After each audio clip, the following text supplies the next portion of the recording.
wabarakatuh. Baiklah, perkenalkan nama saya Mutiara Putri dengan NIM 125106210094 kelas 2A.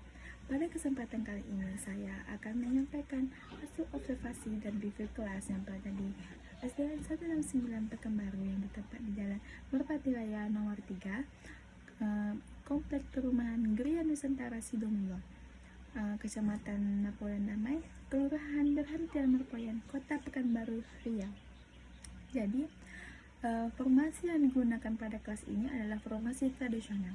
Formasi ini sangat umum digunakan karena meja dan kursi siswa itu disusun secara berbaris menghadap ke depan. Lalu formasi ini juga bisa disebut berkolom. Terus formasi tradisional ini merupakan umum digunakan sekolah dasar karena memudahkan guru untuk menyampaikan materi pembelajaran serta mengawasi seluruh siswa dan menjaga ketertiban selama proses pembelajaran mengajar secara berlangsung. Jadi dengan posisi duduk yang menghadap ke depan, siswa itu dapat lebih fokus memperhatikan guru dan materi yang disampaikan akan lebih mudah dipahami atau dicerna. Yang kedua, saya akan menyampaikan fasilitas yang ada dalam kelas tersebut. Fasilitas yang ada di kelas ini cukup baik, tersedia dan cukup memadai untuk mendukung media pembelajaran atau kegiatan pembelajaran. Fasilitas tersebut meliputi meja dan kursi siswa, meja dan kursi guru, dinding, kipas angin, jendela yang cukup banyak, sehingga proses pencahayaan itu lebih cukup dan sirkulasi udara, serta berbagai media pembelajaran dari hasil karya siswa yang dipajang di dinding kelas tersebut. Selain itu, dekorasi kelas yang menarik juga dapat meningkatkan semangat belajar siswa dan meningkatkan kreativitas serta menciptakan suasana belajar yang menyenangkan atau yang sangat menyenangkan. Jadi, yang ketiga itu saya akan menyampaikan fasilitas yang harus ditambahkan dalam kelas tersebut. Walaupun yang saya sampaikan tadi fasilitasnya itu udah cukup memadai, tapi harus ditambahkan misalnya untuk meningkatkan kualitas pembelajaran, misalnya menambahkan proyektor atau LCD untuk mendukung pembelajaran berbasis teknologi, rak buku atau pojok baca untuk meningkatkan minat literasi siswa, serta tempat sampah yang lebih memadai untuk menjaga kebersihan kelas.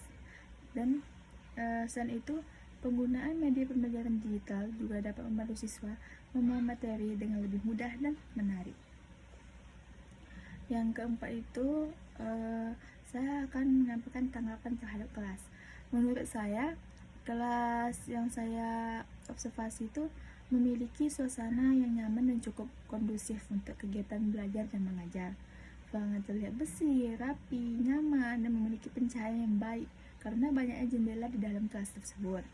Hiasan dindingnya juga dari berbagai hasil karya siswa itu cukup bagus karena siswanya itu memberikan kesan bahwa siswa itu kreatif, membuat kelas terlihat lebih hidup gitu. Jadi siswa itu senang lah kan kalau misalnya lihat-lihat yang karya yang dia buat dipajang di dinding gitu kan, jadi happy gitu.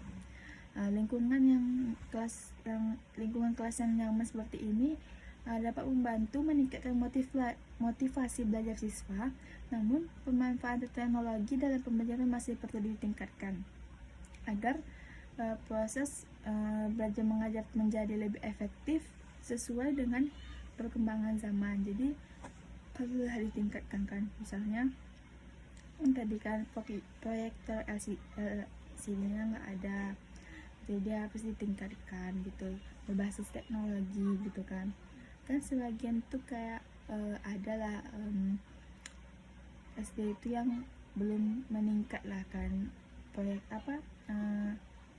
media pembelajaran berbasis digital, jadi harus ditingkatkan. Kalau kelebihan kelas ini adalah ventilasi udaranya itu yang baik sehingga ruangan terasa cukup nyaman dan sejuk.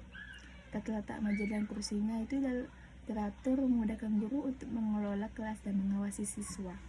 Selain itu, kelas terlihat lebih bersih karena siswanya itu kan diberi jadwal piket ya, setiap sekolah kan gitu. Jadi, dan memiliki berbagai media pembelajaran yang dapat mendukung proses belajar dan mengajar. Dekorasi kelas itu yang menarik juga dapat menciptakan suasana belajar yang menyenangkan bagi siswa yang berada atau yang belajar di dalam kelas tersebut. Kekurangan kelasnya itu, di samping kelebihan tadi pasti adanya kekurangan kan di dalam kelas tersebut. Dapat beberapa kekurangan karena yang antaranya itu fasilitas teknologi pembelajaran seperti proyektor atau layar presentasinya belum ada. Terus beberapa meja dan kursinya juga tampak sudah cukup lama, mungkin belum diganti karena masih tahan lah kan, belum rusak, bisa jadikan dananya belum ada atau tunggu rusak dulu. Jadi sehingga kelas itu memerlukan perawatan yang cukup maksimal atau pembaharuan. Selain itu belum tersedia pojok baca. Seharusnya di dalam kelas itu harus ada pojok literasi atau pojok baca karena sejauh yang saya lihat itu setiap sekolah itu pasti ada pojok baca kan untuk meningkatkan literasi siswa. Oleh karena itu diperlukan penambahan dan peningkatan fasilitas agar proses pembelajaran itu dapat berjalan dengan lancar maupun optimal. Kesimpulannya, berdasarkan hasil observasi yang dapat saya simpulkan bahwa kelas di SDN Negeri 1 Pekanbaru sudah cukup baik dan nyaman digunakan untuk kegiatan belajar mengajar. Lingkungan kelas yang bersih, rapi, dan memiliki ventilasi yang baik menjadi hal nilai positif dalam mendukung proses pembelajaran. Dengan adanya penambahan beberapa fasilitas pendukung, terutama fasilitas yang berkaitan dengan teknologi dan literasi, kualitas pembelajaran di kelas ini dapat menjadi lebih efektif dan menarik bagi siswa yang belajar di kelas tersebut. Baiklah, cukup sekian yang review kelas dari saya, dan kurang saya mohon maaf. Wassalamualaikum warahmatullahi wabarakatuh.